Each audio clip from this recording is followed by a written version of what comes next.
Amigos, live today I'm going to show you guys my deck profile from YCS Pittsburgh. We ended up going 11-3 with Yummy Pure. First of all, I want to let you know that from now on I'm going to do my deck profiles in English so I can reach American and European audience. This is the engine I played. We played 3 Marshmallows, 3 Cupsies, 3 Cookie, 2 Lollipop. That's the Yummy names. For the bricks, we played a Croaky, Mignon, and Surprise. And more engine was Engage, Drones, Obedience, and the pot. The pot is really good. All these are one-card combos, so they supported our deck consistency a lot. And now with the non-engine, that's the other half of our deck, is 3 Fugalos, 3 Trolls. These are to respect the Yamimitsu matchup. They're really, really good against that. And to respect the Draco Tail matchup, I played 3 Ash, 3 Ghost Bell, 3 Perch, and 3 Droplets. So I figured that the only deck that can run all this lineup was Yummy Pure. That's why I played it. So also this has like good synergy with the deck, so I can clear my own main monster zone. So I can play my Engage or Obedience School after like committing bodies. And it makes possible to beat any Draco Tail end board if you have 1 or 2 of these cards plus 2 or 3 engine pieces. And the other non-engine I decided to run were the Cold Buy and the Talents. I didn't like Talents much, only going first, so I might play it in the side deck from now on. But the Cold Buy was really good. Fugalos is like the main concern for this deck. Draw not at all, because you like search once or twice. And one thing the people ask me is like, okay, but you don't lose to draw, but you play cards that lose to draw like Engage, right? But the thing is, if you have a Yummy name, you always start with the Yummy name, and in case your Snatchy gets stopped or your Field Spell gets hit by a Ghost Bell or anything, then you can play Engage. So losing to draw in that scenario is less impactful. So I think that's the way you have to play. Like, you don't have to straight up start with Engage like before because of draw. And that was my main deck for the cards for sure. We want to play for the cards because we want to always see the high impact cards, like, I mean, all these hand traps, and also the Trolls and the Fugalos. If we happen to play against Yamimitsu, we always want to see 1 or 2 of them. And if we don't see like Fugalos or Troll, we want to have at least 2 of these hand traps, like the Ghost Bells, Perch. 2 or 3 is like also possible to beat the deck going second. And for the extra deck, we played all the Yummies, 3 Snatchies with 1 of each Synchros. Of course, mandatory, we have to play 3 of these because it's a pure version. So for the other Synchros, we played these 3. I kind of wanted to play the Melfi Synchro 4. I think it made our end board like a bit stronger, but I maybe needed it like once or twice, but it wasn't like the big difference. This card is crazy. Like, many people, of course, are not running it because they are not playing the pure version. But in the pure version, it's really good because they always try to stop your Snatchy and your Capsy to get to this guy. So you almost always, if they do that, you almost always resolve this guy, so you can get to Marshmallow. And the thing with about getting to Marshmallow is that you can like summon it back with Lollipop Yumi Way. So you have these and your Marshmallow, right? You can go synchro these 2 off for Starham. Starham pitches a card and summons back this guy. And this guy has the secret effect of not only like getting back your spells from graveyard, but also placing from banish or deck a continuous or a field spell, Yami field spell. So if they didn't let us get to our field spell with Snatchy or Capsy, we can get it now. So we get to the field spell, we place it on our field spell zone, and then we can like just link this up for these, and we can start summoning back bodies, and we can OTK like that. It's really, really good. So that's why I like the Starham so much.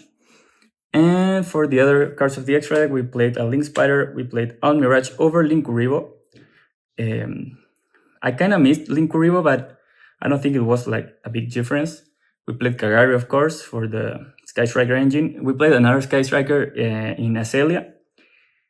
I'm going to show you why I played Azalea. Also, we played SP and Ukanomitsune. So why did I play Azalea? It was because of the Draco Tail matchup. You need cards to clear the back row.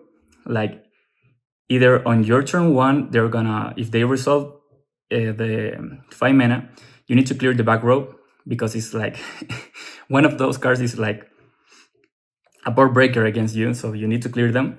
And for the follow, if you're breaking the board, like if they get to set 1 or 2 cards, you need 2 ways to clear those, because they're gonna usually set 2. So that's why I played it. Like you have a really cool interaction with this kind of extra deck.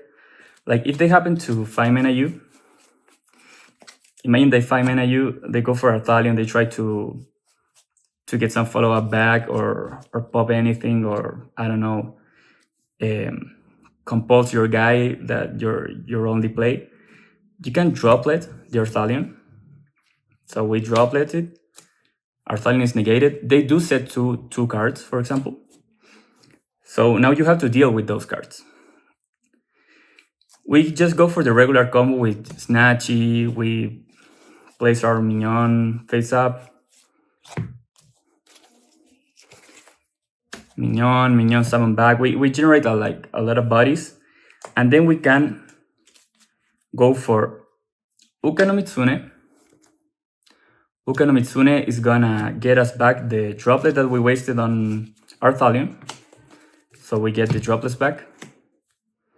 Then we can turn that Ukanomitsune and another body into an SP. SP is gonna clear one of the back rows that they set off of their fusion summon on your turn. So we SP clear one of them, and then we can use other 2 bodies for Azalea, and Azalea clear another body. So for the follow-up, we have our regular Yami stuff, plus we have the droplet that we wasted on our Thalion, or imagine like Kolba even, on the 5 mana. So that's a lot, and that's something that our kind of extra deck gives us with these tools and this cat. I like these cards a lot, and that scenario did happen once. And otherwise, yes, and I did think about it. I did plan about planning in advance for that scenario. That's why I was running these cards. That's like just one scenario that can happen, but it's not always gonna happen, of course. But it's like the tools that our extra deck gives us. They're really good. And for the extra deck, we played the Dark Ruler, mainly for Yamimitsu. We played the Lightning Storms with the Harpy's Feather Duster. That's mainly for Draco Tail. These 3 are also for Yamimitsu. So these 6 go in against Yamimitsu. The 3 goes against Draco Tail. And we also played Gravekeeper's Inscription. This is a card that we can play and Yamimitsu cannot. So that's like a competitive advantage that this deck has. It makes your Draco Tail matchup way better for the post-sided match for the post-sided games. It's really, really good card against those decks. I bring it up going first or second because we can pair it up with the droplets, with the Ash, with the Bell, with the Purge. And even if we don't have those cards, if we pair it up with one of these, like we always start with these, of course, we have to start with it. If this gets flamed, we can then go for Lightning Storm, clear back row. Also, they are Draco Tales are also playing now the quick spell of the Fallen and the Virtuals, the deck, the quick spell. And they are also on Super Poly, so resolving one of these is high impact in those scenarios when they have it. So I like that a lot. If they don't negate these with the flame, we're actually fine because we're gonna for sure have another turn because they are not gonna easily kill us. So that's good. And for going first cards, we played a couple of Solemns and Anti-Spell. I don't like Solemn Warning. I just needed one more card for the both side deck going first. So I just threw this one in. These two were really good. Like it controls it controls their play a lot. So I like that. Maybe I would change this for the talents that I don't like in the main deck. I would just throw it in side deck and get rid of this card. I didn't like it because they also like when they know we're on Yami Pure, they bring in all these cards that they don't usually do against Yami Mitsu. But against Pure, like they for sure have this in their side deck because of the Dracotail matchup. So they're gonna bring this in, and then cards like these don't have much value, but these do because this can make you survive a Jargular no more if they happen to stop your Cap C to search for surprise. So that's really good. Okay, so that was the deck profile. We ended up 35th place out of 1850 players. So it was really good. 11 wins, three losses. All our losses were like, I lost one against Lunalight that I lost the roll, and this guy had like 4 Lunalight names and how is it called? A Black Gold Labs. So it was a, a tough matchup to lose the roll against. We did ash that. We did ash him. We belt him, but it wasn't enough. He ended up on Liger, Baguska, SP, so it was a lot to deal with. And losing that game one lost us the entire match because we don't have much side deck against Lunalight. Our game plan was like, if we lose the roll against Lunalight, we're just cooked. So it did happen, and well, unfortunate, I think. And the other one we lost was against Mitsurugi Live Twin Finsmith, but it was just because on game one we ended up winning the die roll. We bricked, we just passed turn, we got destroyed, of course. And game three, we only had one play, because we like asked or something, or we drawed. The thing is, our opponent goes talents, look at our hand, just it got rid of our only other interruption that was Ash. And he looked at our hand was engage drones, one field spell, the draw we wasted, and the Ash that got back into the deck. So we top deck like a lollipop, something like that, and it wasn't enough, like at all. So that was our second loss. Those were all in day one. And on day two, we ended up losing against this guy that got top 4 at the YCS with Dracotail. And game one, we won. But he scooped early. Like he saw our full board. He just drew for turn and scooped. And it was a 40 card deck, so my first thought was, okay, it's Dracotail, right? But it was strange to me that he didn't hand trap us at all with a deck that runs a lot of hand traps. He didn't even try to break the board. Like Herald is the only thing that keeps Dracotail like not able to push through the board. So it was strange to me thinking that a Dracotail didn't have like a way to push over a Herald and then resolve one power spell like K2 or Rahu. So I ended up thinking that it was maybe Yami Pure, because that day, that second day of YCS, we played against Yami Pure that was also on 40. So maybe I mean, I was wrong, but maybe it wasn't like a bad call thinking that it was Yami Pure. So post-side deck, we ended up bringing this in, Dark Ruler more, instead of this. And it was a huge difference because I ended up opening this card and it didn't do nothing. But if it was this, then we had like a much higher chance of winning that game. So that was unfortunate. That was a misplay on my part, for sure.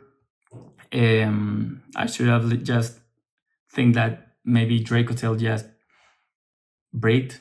That it does happen. Also against a Herald, many of their starters are not that strong enough. So that was our last loss, and then we ended up winning all the rest, and ended up going 35th. But it was not a good place, but I mean, not a good final result. But I think overall, our way of playing has improved a lot, like a lot. Like from this result, like seeing the last YCSs I played, I did perform better, like at YCS Anaheim. We ended up top 32, something about the like 20th something place. And on YCS Lima, we ended 10th place. That's top 16, which are better results. But I think that in this YCS, we played much, much better. Like I was much more focused. I didn't commit like a single misplay other than what I told you about the the Dark Ruler inscription situation. But I played really nice. I think the deck was really strong, like how we built it with our friend John Guerrero. Huge shout outs to him.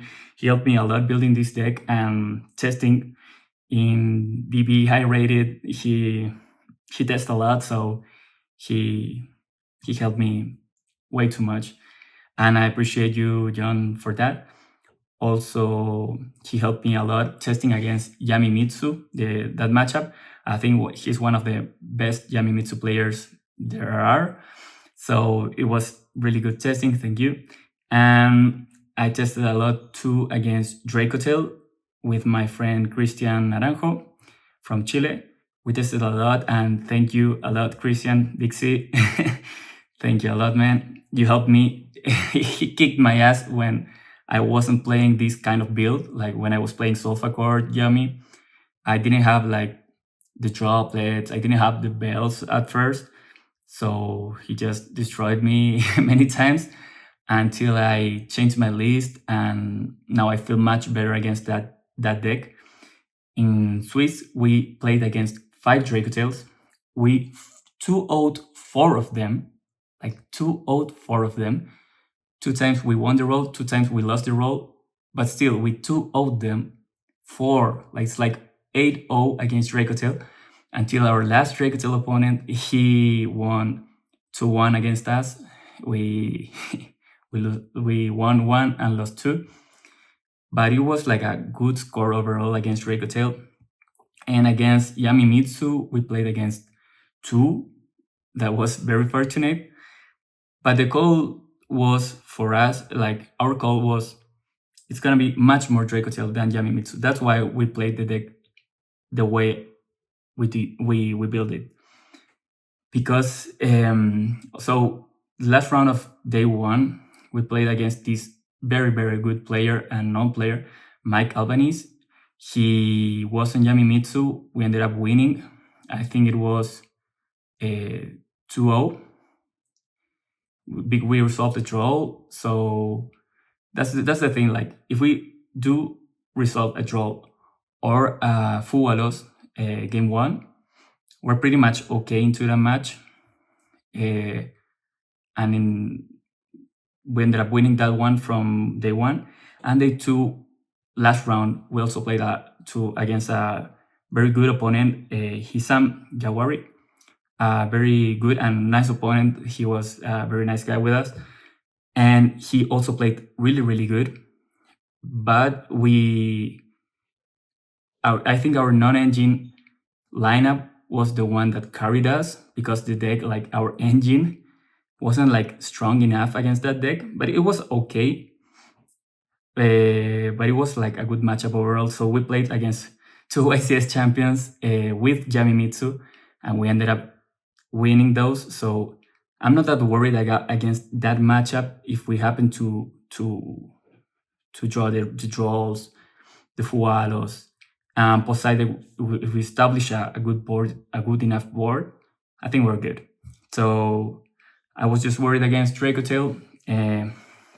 I think this deck was a good call, but I want to tell you all, I want to be honest, I don't recommend playing this deck if you're like kind of new to the game, or you don't feel like you don't feel like you know enough of rulings, interactions, all yummy, like if you don't know how to maximize all your yummy interactions, I want to recommend this deck. It's a really, really hard deck because you don't have like an FTK board, not at all. So you have to time everything really good. Like many people tell me that how do I survive like effect of Harakiri if I don't have a Herald, you know? So I do have a solid game plan against that. I can show you maybe in another video, but if you don't know how to deal with that, I would not recommend this deck at all. I think for the upcoming YCS, that is YCS Merida here in Mexico, I'm not sure if I'm gonna keep playing this deck. I might switch it because I don't know if here it's okay to make the same call as before of there's gonna be like a lot of Dracotails. I don't know that. For the American YCS, the YCS Pittsburgh, I was sure that there was gonna be a lot of Dracotails. So I need to study more about the Mexican format and see if it's worth it to make a call like this, or else I'm gonna play just a strong deck like Dracotail. Malice is also one of the decks I want to play. Yamimitsu, Yami Sulfur, or even this deck but with a different non-engine. I need to see that. But yep, that's it. Thank you very much for watching this video, and see you guys with more deck profiles in English from now on. And that's it. Goes for life.